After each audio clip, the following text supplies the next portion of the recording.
बेनज़ीर, आपसे मैं सबसे पहले जानना चाहूँगी, क्या समझती हैं, ठीक है इस ऑपरेशन से मुतल्लिक तो बहुत सारे सवालात हमारे जहनों में भी हैं, लेकिन ये जो ऑल पार्टीज़ कॉन्फ्रेंस का फ़ोरम है, क्या ये सियासी फ़ोरम सियासी इंगेजमेंट के लिए या आइस ब्रेक करने के लिए ब्रेक थ्रू के तौर पर इसको देखा जा सकता है आगे भी? मेरे ख्याल से तो एक अच्छा फैसला है कि वो पीटीआई जो है वो एपीसी में शिरकत करेगी। अब वो कितना सीरियसली इस एपीसी को लेगी, उसका क्या दार होगा इस एपीसी में, ये तो हम आने वाले दिनों में देखेंगे। लेकिन इमरान खान साहब के जो बयानात थे अनीना, मैं उनको जरा with a pinch of salt लेती हूँ, इसलिए क्योंकि उनमें कोई खास कंसिस्टेंसी नहीं होती। अब इस वक्त इमरान खान साहब कह रहे हैं कि हम एपीसी में शिरकत करने का इसलिए फैसला कर रहे हैं क्योंकि मुल्क के लिए, मुल्क की बेहतरी के लिए मैंने ये फैसला किया है कि पीटीआई को शिरकत करनी चाहिए एपीसी में। लेकिन आपको याद होगा कि पिछले साल फरवरी में भी एक ऑपरेशन की बात हो रही थी, इलेक्शन से पहले ऑपरेशन की बात हो रही थी, तब पीडीएम की हुकूमत थी और तब भी शहबाज शरीफ साहब उस वक्त भी वजीर आजम थे, उन्होंने तब भी कहा था कि एक एपीसी बुलानी चाहिए और सब बैठ के दहशतगर्दी के ऊपर इस पर बातचीत होनी चाहिए। उस वक्त ना 9 मई का वाकया हुआ था, ना पीटीआई पे कोई बड़ा क्रैकडाउन हुआ था, ना ही इमरान खान साहब जेल गए थे, लेकिन फिर भी इमरान खान साहब ने इनकार कर दिया था। तो फिर यहाँ पे सवाल जरूर बनता है कि क्या तब आप मुल्क का नहीं सोच रहे थे, अब आप मुल्क का सोच रहे हैं? अब इसके पीछे जो थिंकिंग है, ये जो अब फैसला किया गया है लीना, इसके पीछे शायद एक वजह ये हो सकती है कि इस वक्त पीटीआई के एस्टैब्लिशमेंट के साथ जो ताल्लुकात हैं वो खराब से खराब होते जा रहे हैं। एक उनका कॉलम आया जिसमें उन्होंने एक इल्ज़ाम लगाए एक आला ओहदेदार पे, उसके बाद उनकी एक वीडियो भी एक उनके अकाउंट से पोस्ट हुई जिस पे बहुत शोर मचा। तो हो सकता है कि शायद इमरान खान साहब और पीटीआई को लगता है कि ये एक अच्छा प्लेटफॉर्म हो सकता है जिसके थ्रू हम एस्टैब्लिशमेंट से कोई ना कोई चैनल ऑफ कम्युनिकेशन खोल सके, क्योंकि at the end of the day ये है तो एक मिलिट्री या इंटेलिजेंस बेस्ड ऑपरेशन। तो उनको शायद लगता है कि अगर हम इसकी हिमायत करें, इस पे कोई कंसेंसस का हिस्सा बने, तो आहिस्ता बाद में जाके कोई बातचीत एस्टैब्लिशमेंट के साथ हो सकती है। ये एक सोच हो सकती है पीटीआई में। दूसरी चीज जो इससे भी ज्यादा अहम है वो ये कि इस वक्त पीटीआई की हुकूमत किधर है? खैबर पख्तूनख्वा में। और सबसे ज्यादा जो मुतासिर सूबा है दहशतगर्दी के हवाले से वो है ही खैबर पख्तूनख्वा। अगर आप पिछले साल का अदाद शुमार देखें तो 700 से ज्यादा वाकयात हुए हैं, वो सबसे ज्यादा खैबर पख्तूनख्वा में हुए हैं, सबसे ज्यादा कैजुअल्टीज भी खैबर पख्तूनख्वा में हुई है। तो पीटीआई अफोर्ड ही नहीं कर सकती कि जो भी ये प्रोसेस बन रहा है इस ऑपरेशन के बारे में, जो भी फैसले किए जा रहे हैं इस ऑपरेशन के बारे में, उसका पीटीआई हिस्सा ना बने। तो ये फिर से एक अच्छा प्लेटफॉर्म रहेगा पीटीआई के लिए, जहां पे वो अपनी राय भी लेके जा सकती है, जो भी उनके कंसर्न्स है लेके जा सकते हैं, और जो बाकी सियासी जमातें हैं जिनके भी कंसर्न्स हैं, जो खैबर पख्तूनख्वा में है, बलूचिस्तान में है, उनके साथ मिल के उनको उठा सकती है। अच्छा, एक आखिरी चीज मैं जरूर कहना चाहूंगी अलीना, देखिए एपीसी एक अच्छा फैसला है, बिल्कुल सारी सियासी जमातों को आप बुलाएं, एक कंसेंसस बनाएं, लेकिन एपीसी जो है उसकी आईनी हैसियत क्या है? कुछ भी नहीं। आईनी हैसियत किसकी है? पार्लियामेंट की। तो मैं तो फिर से ये कहूंगी कि ऐसा ना हो कि आप एपीसी में जाएं और वहां पे ये फैसले करें और फिर आगे बढ़ जाएं और ऑपरेशन शुरू हो जाए। ये मामला पार्लियामेंट में जाना बहुत जरूरी है, कौम को एतमाद में लेना बहुत जरूरी है, क्योंकि जब इस किस्म के ऑपरेशंस होते हैं उसका असर पूरे मुल्क पे पड़ता है। तो बहुत जरूरी है कि ये इशू पार्लियामेंट में जाए। इससे साथ जो जुड़े हुए और भी मामलात हैं, जैसे एक्सट्रीमिज्म के मामलात हैं, उस पर डिबेट हो, उस पर बहस हो, वहां पे बैठ के फैसला किया जाए। दुरुस्त। एजाज, आपकी इसके बारे में क्या राय है? क्या ऑल पार्टीज़ कॉन्फ्रेंस काफ़ी नहीं, इसके ऊपर पार्लियामेंट का इजलास भी बुलाया जाना चाहिए? ऑल्सो ये जो अभी बात कर रहे थे अली मोहम्मद खान साहब ने आज भी बात की जेल में मुलाकात के बाद, उन्होंने कहा सियासी इंगेजमेंट, सियासी तौर पर इन मामलात को देखना चाहिए इन जनरल। क्या इस मुलाकात के ज़रिए हम एक्सपेक्ट कर सकते हैं कि कुछ सियासी माहौल में भी ठहराव आए या बर्फ़ पिघले या एटलीस्ट कुछ चीज़ें प्रोग्रेस करें?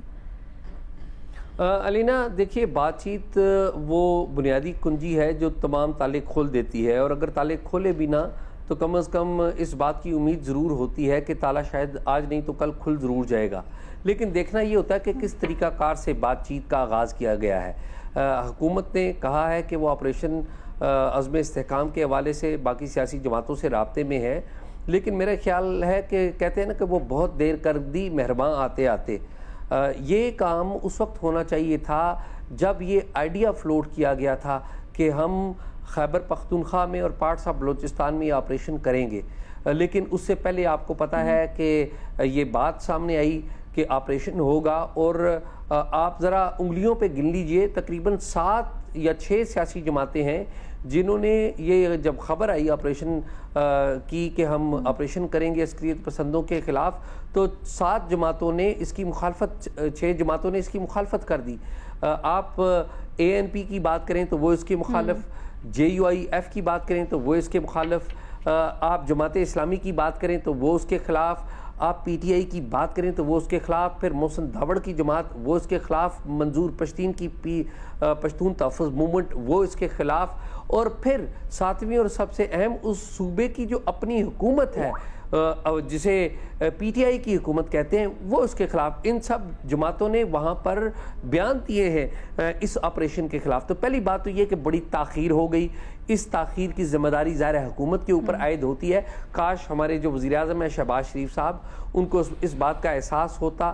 ہماری جو حکومت ہے، صدر آصف علی زرداری ہیں، ان کو بھی اس میں انٹروین کرنا چاہیے تھا، اور تھوڑا سا ہسٹری سے سبق لینا بہت ضروری ہے. آپ دیکھیے کہ جو گزشتہ 2 دہائیاں ہیں، وار آن ٹیرر 9/11 کے بعد جس کا ہم بہت بڑا حصہ رہے، اس کے بعد متعدد آپریشن ہوئے. 2 آپریشن جو ہیں وہ سب سے زیادہ کامیاب جانے جاتے ہیں. تقریباً 8-9 کے قریب جو آپریشنز ہوئے، 2 آپریشن کون سے کامیاب جانے جاتے ہیں؟ ایک جانا جاتا ہے سوات کا آپریشن، اور اس کے بعد جو آرمی پبلک سکول کے اوپر کاروائی ہوئی تھی، اور اس کے بعد 2015 میں ہم نے ایک آپریشن شروع کیا تھا. وہ آپریشن کامیاب ترین آپریشن جانے جاتے ہیں. دونوں آپریشن میں ایک چیز کامن تھی، اور وہ ایک چیز کامن یہ تھی کہ دونوں آپریشن سے پہلے تمام جو سیاسی قیادت تھی، وہ لیفٹ کی ہو، رائٹ کی ہو، سینٹر کی ہو، پارلیمنٹ کے اندر ہو، پارلیمنٹ کے باہر ہو، ان کو ایک ٹیبل پہ بٹھایا گیا تھا. ابھی بینظیر صاحبہ نے بات کی کہ نہیں دیکھیں پارلیمنٹ کے اندر لے کے جانا چاہیے. ضرور لے کے جانا چاہیے، اچھی بات ہے. میں سمجھتا ہوں کہ وہ اچھی نیت سے بات کر رہی ہیں. لیکن آپ مجھے یہ بتائیے کہ سال 2018 کے جو الیکشن ہوئے، اس نے پارلیمنٹ کی وقت میں اضافہ نہیں کیا، اس کی توقیر کم کی. سال 2024 کے انتخابی نتائج کے بعد جو حکومت آئی ہے اور جو انتخابی عمل ہوا ہے، اس سے پارلیمنٹ کی جو وقت ہے، پارلیمنٹ کی توقیر ہے، اس میں اضافہ نہیں ہوا، بلکہ 2018 کے مقابلے میں 2 گنا 4 گنا نیچے چلی گئی ہے. بہت سارے لوگ ہیں جو کہ پارلیمنٹ کے اندر نہیں ہیں. آپ کو آل پارٹیز کانفرنس بلانی چاہیے. اس میں ان جماعتوں کو بھی بلائیں، ان جماعتوں کی لیڈرشپ کو بھی بلائیں جو پارلیمنٹ کے اندر نہیں ہے.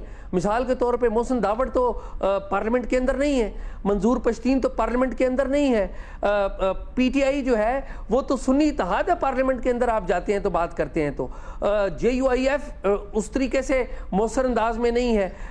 عوامی نیشنل پارٹی سینٹ میں ایمل ولی موجود ہے، لیکن ان مینی ویز جو نیشنل اسمبلی ہے وہ اس میں نہیں ہے.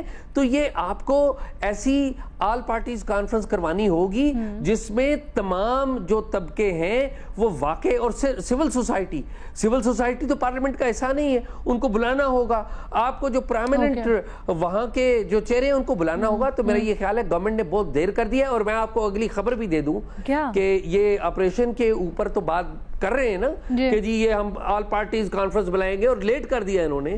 میری اطلاعات یہ ہیں کہ غیر اعلانیہ طور کے اوپر خیبر پختونخوا کے بعض علاقوں میں ٹانک ہو گیا، باجوڑ ہو گیا، اور اس طرح کے وزیرستان ہو گیا، وہاں پر کاروائیاں شروع ہو چکی ہیں. ایک غیر اعلانیہ آپریشن تو وہاں پر شروع ہو چکا ہوا ہے. اب معاملہ یہ ہے کہ اس کی پولیٹیکل جو امبریلا ہے وہ چاہیے. جب تک پولیٹیکل پاورز آ کے آپریشن کی آنرشپ نہیں لیں گی، اس کو امبریلا نہیں دیں گی، تو آپریشن کے نتائج نہیں نکلیں گے. آپریشن شروع کر دیا گیا ہے، اور یہ آپریشن غیر اعلانیہ اس لیے شروع کیا گیا ہے کیونکہ غیر اعلانیہ جنگ شروع ہو چکی ہوئی ہے. اس وقت خیبر پختونخوا عملی طور پر ایک جنگ میں ہے، اور خیبر پختونخوا میں جو سب سے اہم کردار ادا کر رہے ہیں وہ میں سمجھتا ہوں کہ سب سے جو فرنٹ پہ ہیں وہ خیبر پختونخوا کی پولیس ہے. ان کی IG بڑے مؤثر انداز میں آگے بڑھ رہے ہیں، ان کا CTD ڈپارٹمنٹ، اور باقی ادارے بعد میں آتے ہیں. لیکن آپ نے بڑی اچھی بات کی کہ جو بھی ہو، لیکن بڑا ضروری ہے کہ جو پولیٹیکل لیڈرشپ ہو وہ ساری سیم پیج پر یا اس کی ول اس میں شامل ہو، کیونکہ اس طرح کے آپریشن جب ہوتے ہیں اس کو کامیابی تبھی ملتی ہے جب اس میں پولیٹیکل مائٹ بھی شامل ہو. بے نظیر کیا کہنا چاہ رہی ہیں؟ علینا، میں بالکل، آپ اے پی سی بلائیں، وہاں پہ بے شک سول سوسائٹی کو بلائیں، میڈیا کو بلائیں، جس کو بلانا چاہتے ہیں، وہاں پہ آپ بیٹھ کے ایک ڈبیٹ کریں، لیکن فیصلے پارلیمنٹ میں ہونے چاہیے، کیونکہ آپ کے جو الیکٹڈ ریپرزینٹیوز ہیں وہ پارلیمنٹ میں ہیں. ڈبیٹ پارلیمنٹ میں بھی ہونی چاہیے تاکہ آپ اور میں دیکھ سکیں کہ کیا بات ہو رہی ہے، کیا فیصلے کیے جا رہے ہیں، کیا اس کے لیے کوئی قانون سازی کی جائے گی، کیا اس کے لیے اور کوئی فیصلے کرنے کی ضرورت ہے. تو یہ جو اسکروٹنی پروسیس ہے اور ڈیسیجن میکنگ پروسیس ہے، یہ پارلیمنٹ میں ہی ہونا چاہیے. بالکل پارلیمنٹ کی جو ریپوٹیشن ہے اس کو بہت نقصان پہنچا ہے، لیکن پھر بھی ہمارا سپریم ادارہ اس وقت پارلیمنٹ ہی ہے، ہم اس کو بند تو نہیں کر سکتے اور کرنا بھی نہیں چاہیے.